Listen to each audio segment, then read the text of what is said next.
नमस्कार, आप देख रहे हैं सत्य हिंदी। मैं निकिता आपके साथ। एक नजर डालते हैं अब तक की सुर्खियों पर। हमारा एटम बम दबाव को ना कहना है। ईरान के विदेश मंत्री। ईरान यूरेनियम एनरिचमेंट का अधिकार बनाए रखेगा। ईरान के विदेश मंत्री अब्बास अरागची ने रविवार को कहा कि ईरान की असली ताकत बड़ी शक्तियों को ना कहने की उसकी क्षमता में है। तेहरान में एक समिट के दौरान उन्होंने स्पष्ट संकेत दिए कि ईरान अपने परमाणु कार्यक्रम पर दबाव के आगे नहीं झुकेगा और यूरेनियम एनरिचमेंट का अधिकार बनाए रखेगा।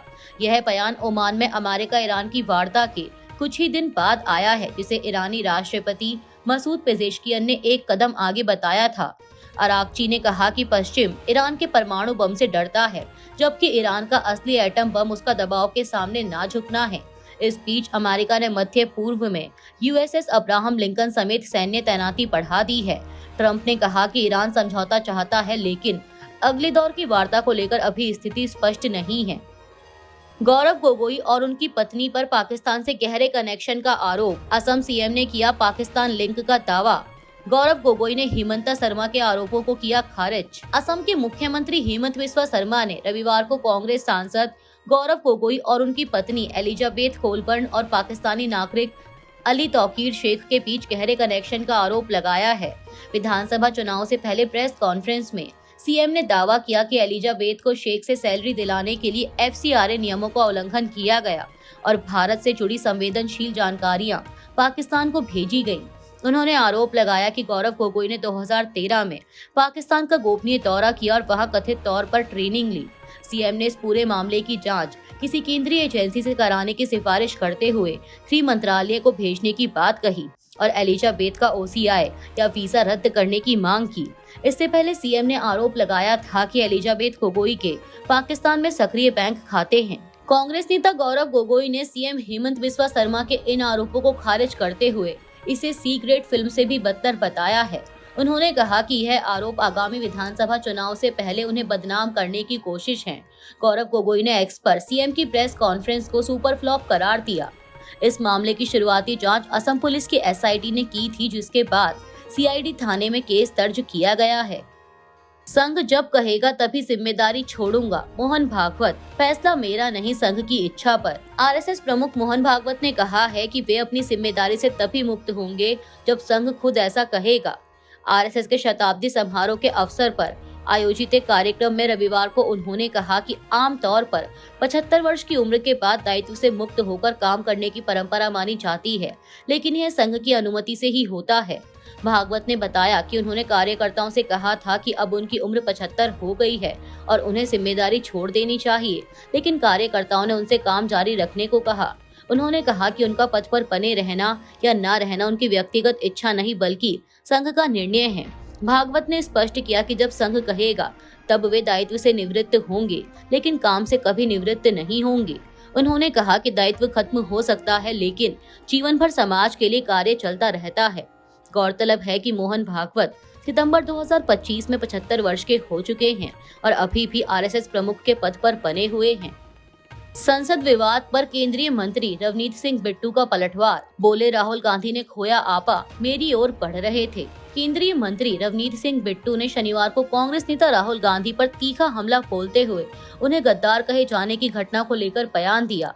बिट्टू ने आरोप लगाया कि संसद परिसर में राहुल गांधी अपना आपा खो बैठे थे और उनकी ओर बढ़ रहे थे।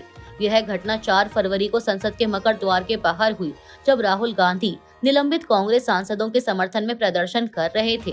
बिट्टू के अनुसार गांधी ने पहले उन्हें गद्दार कहा, जिसके जवाब में उन्होंने राहुल को देश का दुश्मन कहा। अमृतसर में मीडिया से बात करते हुए बिट्टू ने कहा कि उन्होंने कांग्रेस को बीच में नहीं छोड़ा, बल्कि 3 कार्यकाल पूरे करने के बाद बीजेपी ज्वाइन की। उन्होंने कांग्रेस पर दूसरी पार्टियों से आए नेताओं को बड़े पद देने का आरोप लगाया और पंजाब कांग्रेस नेताओं की आलोचना भी की। बिट्टू ने कहा कि बीजेपी और प्रधानमंत्री मोदी उनके साथ मजबूती से खड़े रहे। एप्स्टीन फाइल्स पर दलाई लामा का स्पष्टीकरण। सोशल मीडिया दावों को बताया पूरी तरह गलत। तिब्बती बौद्ध धर्म के सर्वोच्च आध्यात्मिक गुरु दलाई लामा ने एप्स्टीन फाइल्स को लेकर चल रही चर्चाओं पर अपना आधिकारिक बयान जारी किया है। दलाई लामा के कार्यालय ने रविवार को एक प्रेस विज्ञप्ति में साफ किया कि दलाई लामा का अमेरिकी अपराधी जेफरी एप्स्टीन से कभी कोई संबंध नहीं रहा। बयान में कहा गया है कि हाल के दिनों में कुछ मीडिया रिपोर्ट्स और सोशल मीडिया पोस्ट में एप्स्टीन फाइल्स के संदर्भ में दलाई लामा को उनसे जोड़ने की कोशिश की जा रही है, जो पूरी तरह गलत है।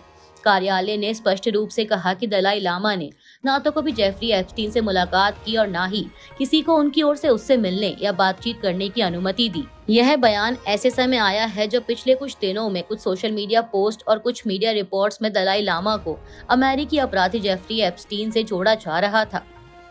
असम बीजेपी की विवादित social media post CM Hemant Sharma को मुस्लिमों पर बंदूक ताने दिखाया गया। विपक्ष ने पीएम मोदी से मांगा जवाब, पोस्ट डिलीट की गई।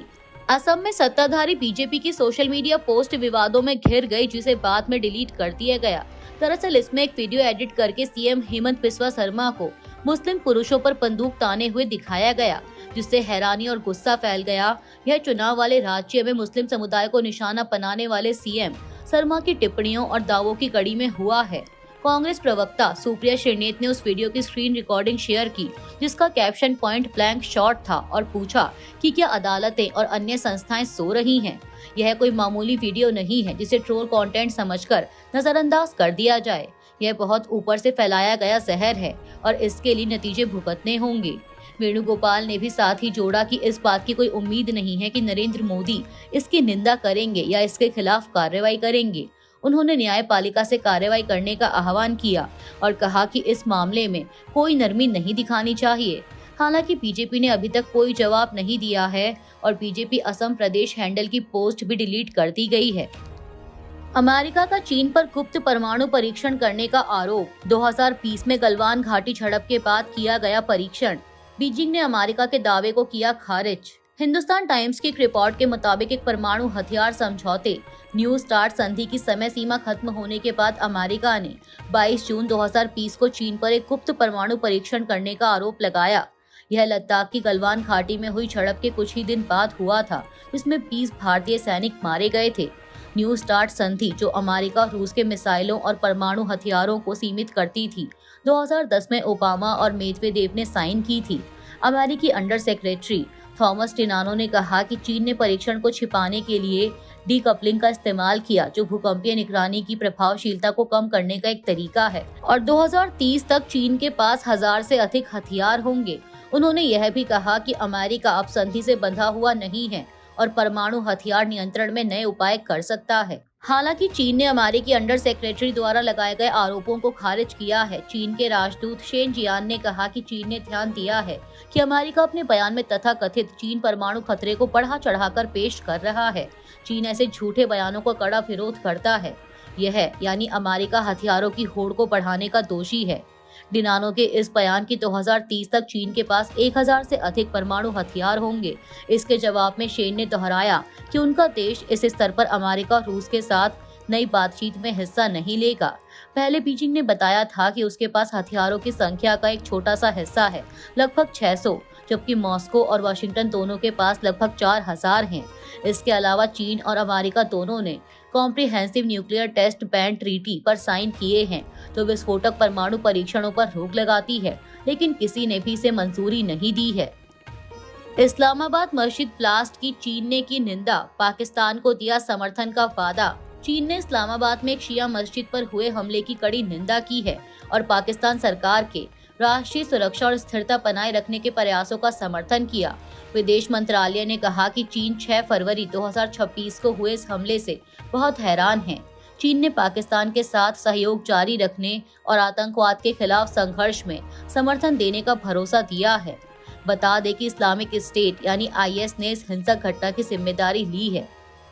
सुनेत्रा पवार को डिप्टी सीएम बनाने के पीछे बीजेपी का मास्टरमाइंड। शिवसेना यूबीटी की पत्रिका सामना में उठाए गए कई सवाल। शिवसेना यूबीटी के मुखपत्र सामना में आरोप लगाया गया है कि एनसीपी नेता सुनेत्रा पवार का महाराष्ट्र की उप मुख्यमंत्री के रूप में शपथ लेना बीजेपी नेतृत्व की योजना का हिस्सा था। सुनेत्रा पवार ने 31 जनवरी को उप मुख्यमंत्री की शपथ ली। सामना के संपादकीय में कहा गया कि ना तो एनसीपी एसपी अध्यक्ष शरद पवार, न सुप्रिया सुले और न ही पवार परिवार के अन्य सदस्यों को इस बारे में जानकारी थी। संपादकीय में दावा किया गया कि बीजेपी और पार्टी के कुछ नेता जैसे सुनील तटकरे और प्रफुल्ल पटेल एनसीपी के दोनों गुटों के विलय को रोकना चाहते हैं। इसमें यह भी कहा गया कि सुनेत्रा पवार का पद दिखावटी नहीं होना चाहिए और उन्हें प्रभावी ढंग से काम करना चाहिए। संपादकीय ने यह भी सवाल उठाया कि शपथ लेना हिंदुत्व मान्यताओं के अनुसार सही था या नहीं। मलेशियाई पीएम के साथ पीएम मोदी की प्रेस वार्ता, मलेशिया में नया कॉन्सुलेट खोलने की घोषणा। प्रधानमंत्री मोदी रविवार को मलेशिया दौरे पर मलेशियाई पीएम अनवर इब्राहिम के साथ प्रतिनिधि मंडल स्तर की बातचीत के बाद संयुक्त प्रेस वार्ता में शामिल हुए। पीएम मोदी ने बताया कि दोनों देशों के बीच विशेष संबंध हैं और भारत मलेशिया में नया कॉन्सुलेट खोलेगा।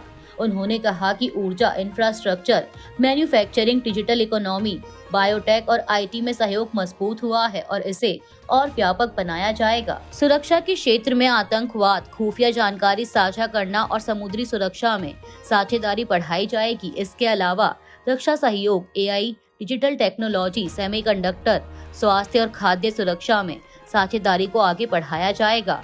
मोदी ने मलेशिया में भारतीय वर्कर्स के लिए सोशल सिक्योरिटी एग्रीमेंट, टूरिज्म के लिए मुफ्त ई वीजा और यूपीआई डिजिटल इंटरफेस लागू करने की भी घोषणा की।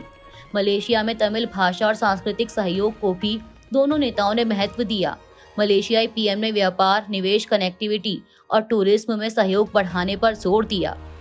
संयुक्त किसान मोर्चा ने पीयूष गोयल को बताया देशद्रोही, इस्तीफे की मांग। मोदी सरकार को दी चेतावनी। किसानों के संगठन संयुक्त किसान मोर्चा यानी एसकेएम ने भारत अमेरिका अंतरिम व्यापार समझौते के फ्रेमवर्क की कड़ी आलोचना की है और इसे किसानों और देश के खिलाफ बताया है। एसकेएम का कहना है कि इस फ्रेमवर्क में भारत सभी अमेरिकी औद्योगिक और कृषि उत्पादों पर टैरिफ कम या खत्म करेगा, जिसमें डिस्टिल्ड ग्रेन, लाल ज्वार, ताजे और प्रोसेस्ड फल, सोयाबीन तेल, पेड़ के मेवे, शराब और डेयरी उत्पाद शामिल हैं। संगठन ने वाणिज्य मंत्री पीयूष गोयल को देशद्रोही करार देते हुए उनके तत्काल इस्तीफे की मांग की। एसकेएम ने प्रधानमंत्री मोदी से इस समझौते पर हस्ताक्षर न करने की अपील की और चेताया कि हस्ताक्षर किए जाने पर पूरे भारत में बड़े विरोध प्रदर्शनों का सामना करना पड़ेगा। इस बीच संगठन ने 12 फरवरी को विरोध प्रदर्शन और आम हड़ताल में शामिल होने के लिए किसानों और मजदूरों से भी आह्वान किया है ताकि जन विरोधी व्यापार नीति के खिलाफ एकजुटता दिखाई जा सके। अभी के लिए इतना ही। बाकी की देश दुनिया की बड़ी खबरों के लिए जुड़े रहिए सत्य हिंदी के साथ। Copyright disclaimer under Section 107 of the Copyright Act 1976. Allowance is made for fair use for purposes such as criticism, comment, news reporting, scholarship, and research. Fair use is a use permitted by copyright statute that might otherwise be infringing.